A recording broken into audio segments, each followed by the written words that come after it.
11th class के बच्चों, आज जीओसी का अगला टॉपिक हम आपके साथ शेयर कर रहे हैं। हमारा टॉपिक है क्वालिटेटिव एनालिसिस। क्वालिटेटिव एनालिसिस का क्या मतलब है? क्वालिटेटिव मीन्स क्वालिटी पता लगाना, यानी ऑर्गेनिक कंपाउंड में कौन कौन से एलिमेंट्स हैं, उनका कैसे हम पता लगाएंगे, वो हमें आज इसमें पढ़ना है। क्वालिटेटिव एनालिसिस में क्या पता करेंगे? ये जो एलिमेंट्स हैं, carbon, hydrogen, oxygen, nitrogen, sulphur, phosphorus, halogens, इनको कैसे डिटेक्ट किया जाता है। तो detection of carbon and hydrogen, carbon hydrogen को हम कैसे डिटेक्ट करेंगे? कार्बन और हाइड्रोजन के लिए एक ही साथ एक्सपेरिमेंट किया जाता है, जिसमें ऑर्गेनिक कंपाउंड को CuO के प्रेजेंस में गर्म करते हैं।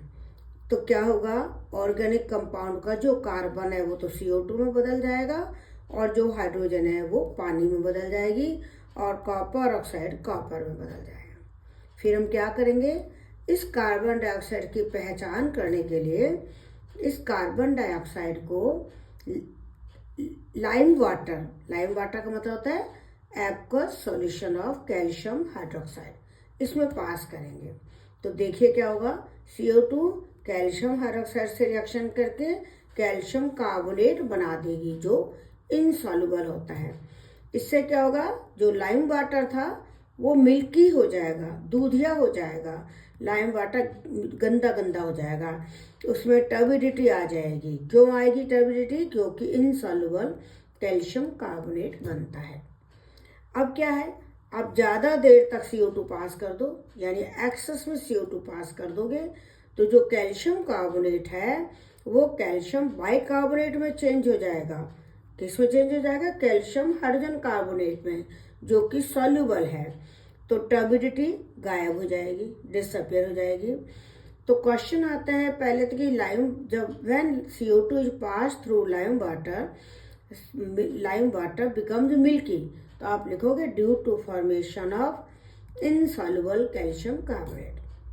फिर आएगा एक क्वेश्चन कि when CO2 is pass through lime water in excess, then solution becomes clear. तो आप लिखोगे when CO2 gas is passed in excess through lime water, turbidity disappears due to formation of soluble calcium hydrogen carbonate.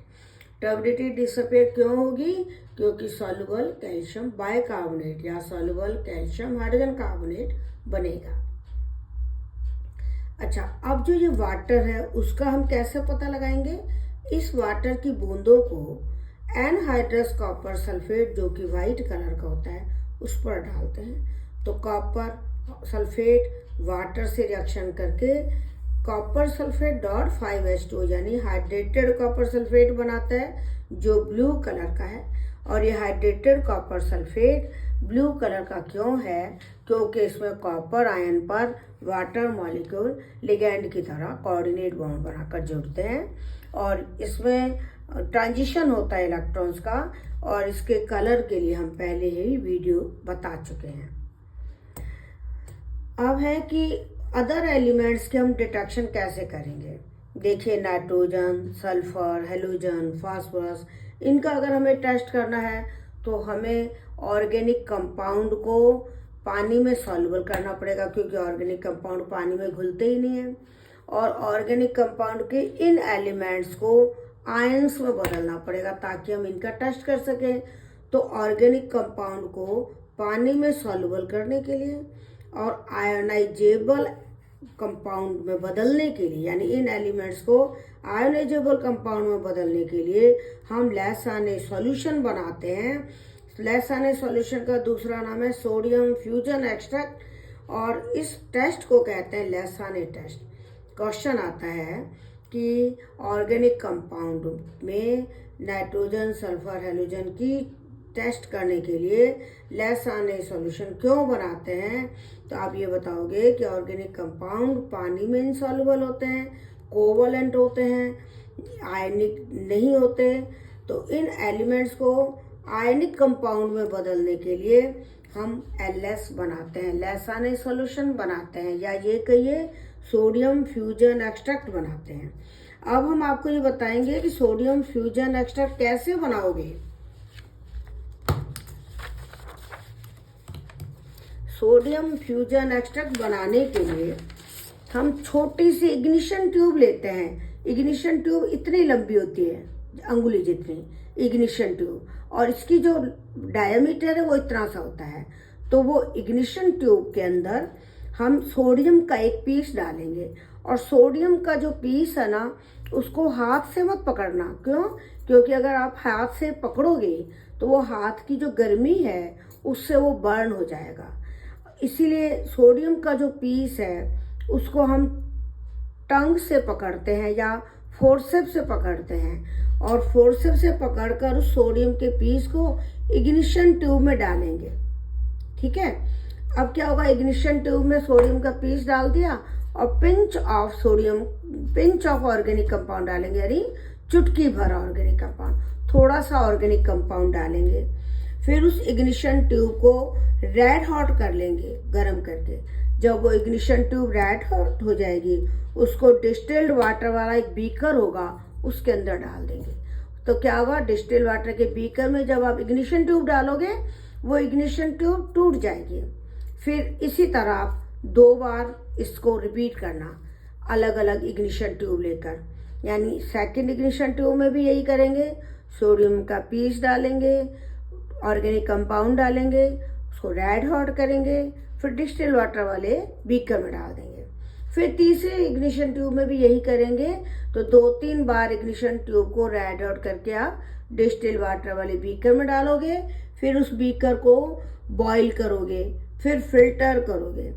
Filter करने के बाद जो आपका filtrate होगा, नीचे फ्लास्क में फिल्ट्रेट आ जाएगा, उस फिल्ट्रेट को आप कहोगे लैसाने सॉल्यूशन या LS या sodium fusion extract.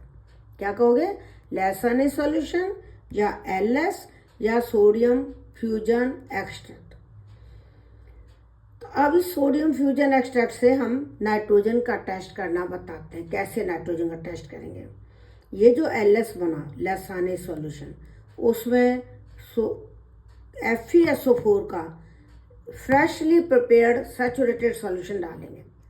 Freshly prepared क्यों होगा, क्योंकि अगर आपने फेरस सल्फेट का सॉल्यूशन बना के रख दिया तो वो ऑक्सीडाइज हो जाएगा।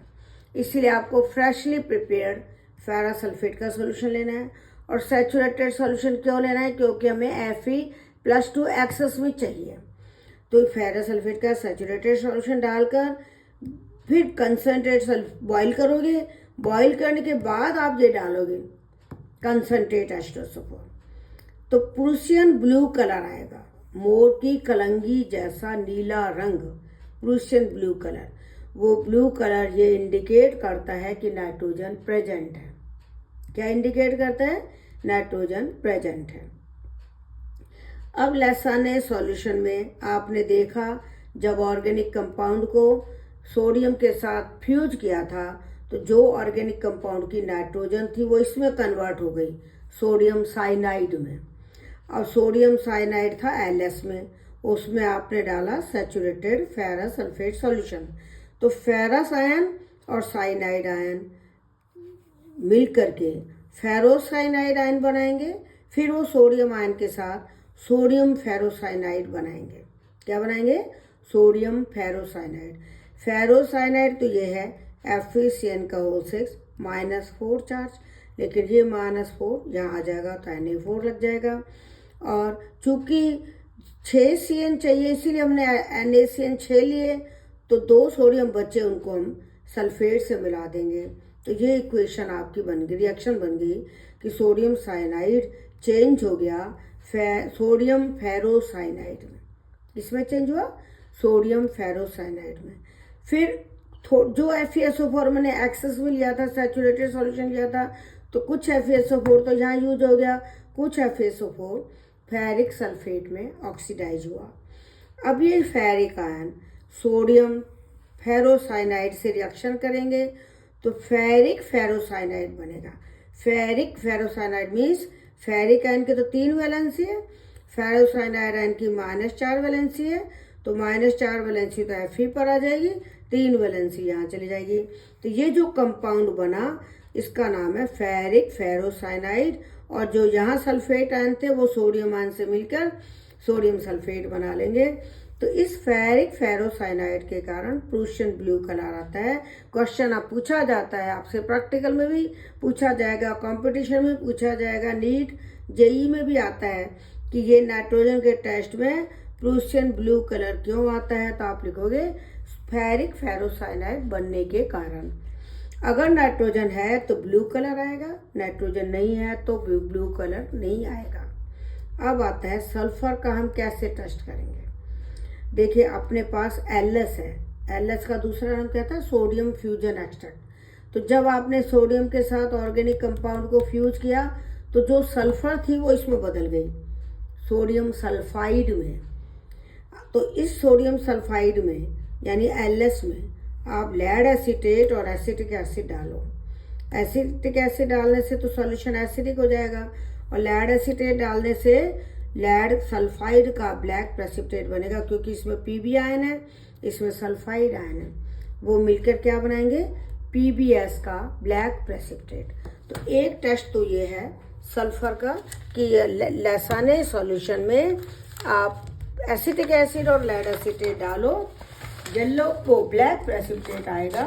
क्वेश्चन आता है कि ब्लैक प्रेसिपिटेट किसकी वजह से आया, आप लिखोगे सोडियम सल्फाइड की वजह से। क्यों आया, क्योंकि आपने सोडियम के साथ जब ऑर्गेनिक कंपाउंड को फ्यूज किया था तो जो ऑर्गेनिक कंपाउंड में सल्फर थी वो सल्फाइड आयन में बदली, और सल्फाइड आयन सोडियम आयन से मिलकर क्या बनाएंगे, Na2S।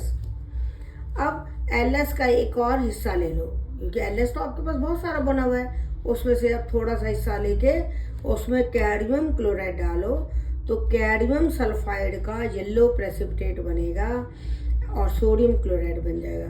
तो येलो प्रेसिपिटेट कैडमियम सल्फाइड का बनता है, वो भी ये शो करता है कि सल्फर प्रेजेंट है। तीसरा टेस्ट एक और है कि आपने Ls लिया, Ls में क्या है, सोडियम सल्फाइड है, उसमें ये डाला, इसका नाम है सोडियम नाइट्रोप्रूसाइड। सोडियम नाइट्रोप्रूसाइड फॉर्मूला क्या है, Na2FeCN5NO। इस जब ये सोडियम नाइट्रोप्रूसाइड Ls में डालोगे तो सल्फाइड आयन इस ब्रैकेट के अंदर आ जाएगा।